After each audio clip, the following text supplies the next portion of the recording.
I mean, a lot of what schools have done to keep their money up and to keep their enrollment up is start admitting a whole bunch of foreign students. Yep. And foreign applications are down 40% this year. Wow. 40%? 40. Now, and because of these, you know, they'll go to Canada, they'll go someplace else. And so there are going to be a lot of schools that aren't going to be able to survive. You know, a lot of private schools, I mean, we hear these stories of 5% acceptance rates, but the reality is a lot of schools aren't meeting their classes are shrinking. Yeah. And they're not gonna, some are gonna go down. And when you start taking away that option, I don't know what's gonna happen. And so I wouldn't wanna say, let's make state schools free and so private schools are, I mean, there's so much pressure on private universities and colleges that would put so many under right there. And I mean, they're already, like I say, they're fragile, and I don't know what's gonna happen. I do not know what's gonna happen with a lot of this. Why are the international students going to Because- Canada instead? Because of, they don't feel like this, no, because of the immigration stuff.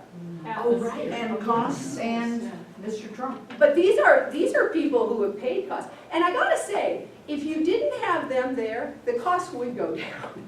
Because they're paying more than full freight, Oh, yeah. a lot of them.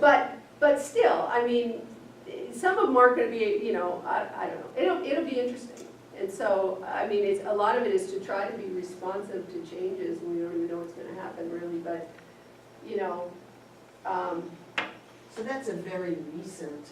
the phenomenon. 40% The is 40% very recent. Very recent. In fact, I mean, I would say the trend was going like this. Yeah. Because in this professional network of college admissions counselors, it's people in colleges, it's high school people, it's private people, and a lot of the private people are abroad. It's really interesting to see the number of people commenting from Hong Kong or from Belize or, you know, the Middle East, so it's yes. I've heard that it's more affordable to go to school in Canada, and I haven't looked into this for a long time, but I heard their tuitions are lower, and of course it's not very far away, and there isn't the same issue of traveling great distances.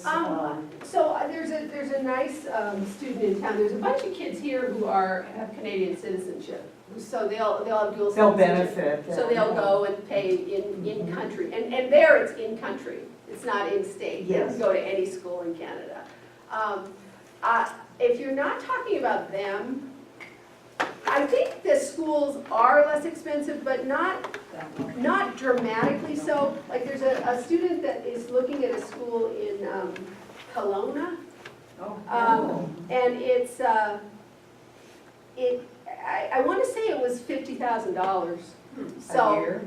yeah, room and board. So it wasn't that cheap, and it was a public school, and because maybe that was out of country. But if you do the exchange rate right now, that's 40, so it's on the lower side. Some Canadian universities you can use U.S. financial aid, and others you can't.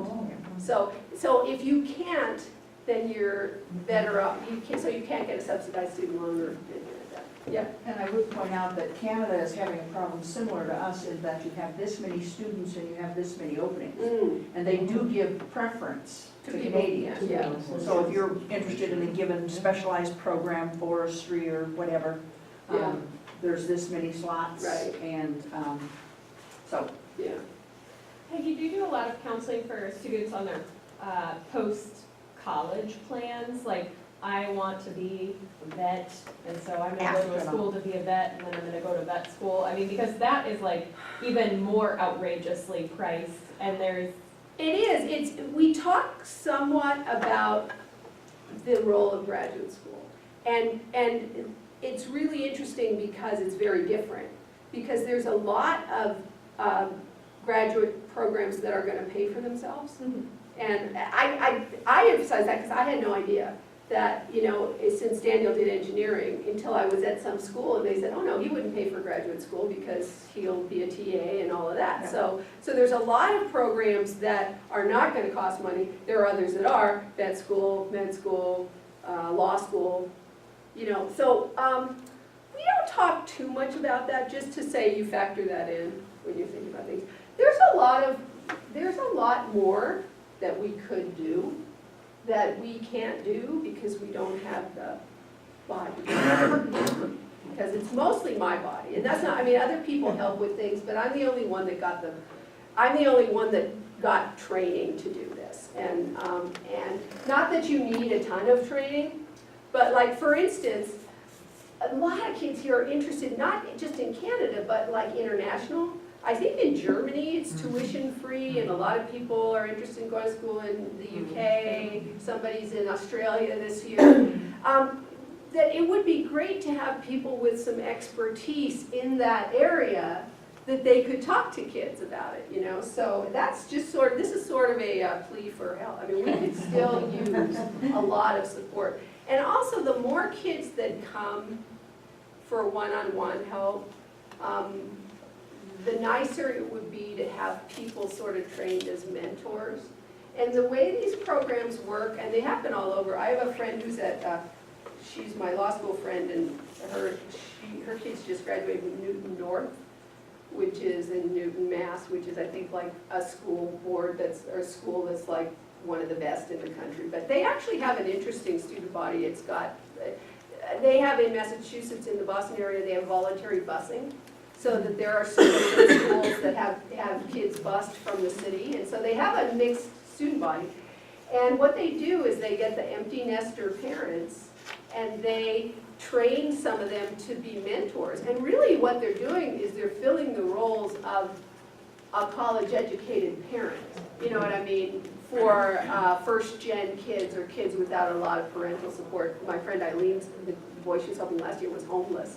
You know, so there are ways that we could get training for people to mentor individual kids. We haven't crossed that bridge yet, but it would be lovely to do it, you know. So if there are people interested in that, it's something we can work on.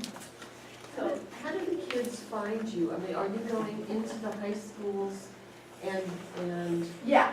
talking to, Well, say, a sociology Well, that's an professors? interesting thing. I mean, and that's part of the relationship with schools.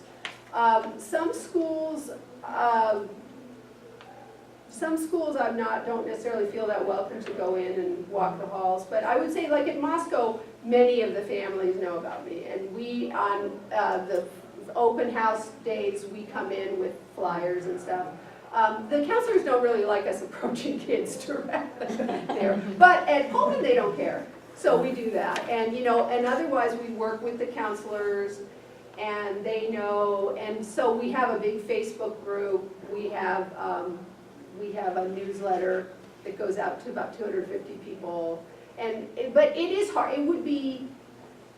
That's why I kind of like that STEM outward bound, because that's a group that wouldn't necessarily come to us.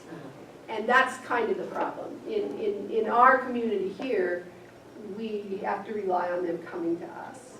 And it would be nice to have a little more, you know, people sending kids to us, which they might do if we had a formal mentorship thing, you know, so. Anyway. So thanks. And I'd love for you all to get involved.